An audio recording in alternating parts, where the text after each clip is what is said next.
Alors je suis en compagnie de Nicolas Dupont-Aignan, un candidat à la présidentielle pour Debout la République. Monsieur Dupont-Aignan, bonjour.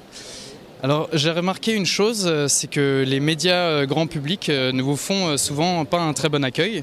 Je pense notamment au comportement indigne de l'équipe de Michel Denisot qui s'est ouvertement moqué de vous à plusieurs reprises. Alors vous êtes un des seuls candidats à critiquer l'Union européenne. Donc comment vous expliquez que les médias ont une faillite totale de l'analyse, que ce soit de l'Union européenne ou de l'euro? Écoutez, ce qui compte, c'est que je puisse, à l'occasion de cette présidentielle, dire qu'il y a une autre voie possible. Et c'est tout l'objet de ce livre. Vous verrez qu'il y a tout un chapitre, justement, comment on peut se libérer de l'Union européenne dans ce qu'elle a de pire, d'oppressif, et comment on peut reconstruire une Europe intelligente, sur des bases saines, le respect des démocraties, des nations, avec des projets de coopération intelligents. C'est possible. Et c'est ce que j'explique dans ce livre. Alors moi, je ne veux pas critiquer les uns les autres. Maintenant, on est en campagne, on a 5 semaines.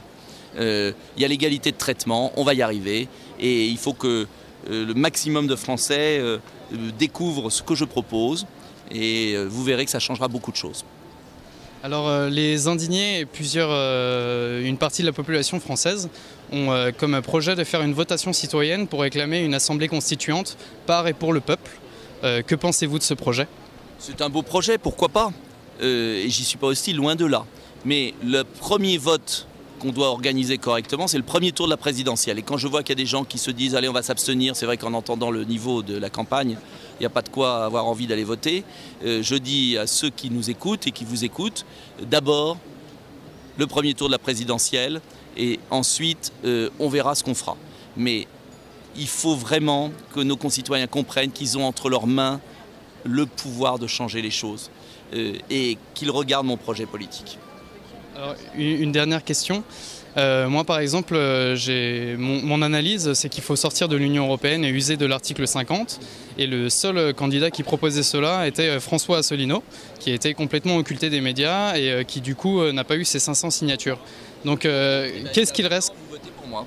Voilà, oui, mais vous ne voulez pas sortir de l'Union européenne ? Je refuse le terme de sortie de l'Union européenne. Vous savez pourquoi ? Parce qu'on n'a pas à sortir du continent où on est. En revanche, je veux renégocier tous les traités pour qu'on refonde une Europe des coopérations respectant les nations. Mais je ne vais pas me mettre en tort. On est l'Europe, on est au cœur de l'Europe.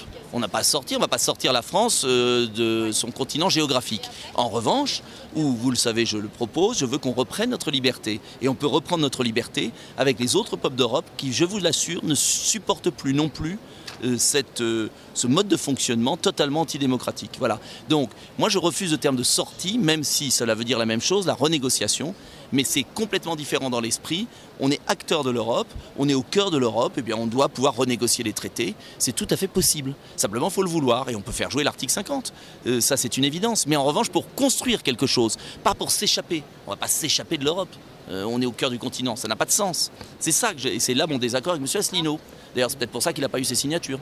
Hein, en tout cas, il y a de nombreux citoyens sur Internet qui lui apportent son soutien. C'est bien, il travaille, et bien qui viennent nous aider, parce qu'il ferait mieux d'aider le seul qui veut remettre en cause ce système-là pour construire quelque chose, au lieu de passer sa vie à faire des... Voilà.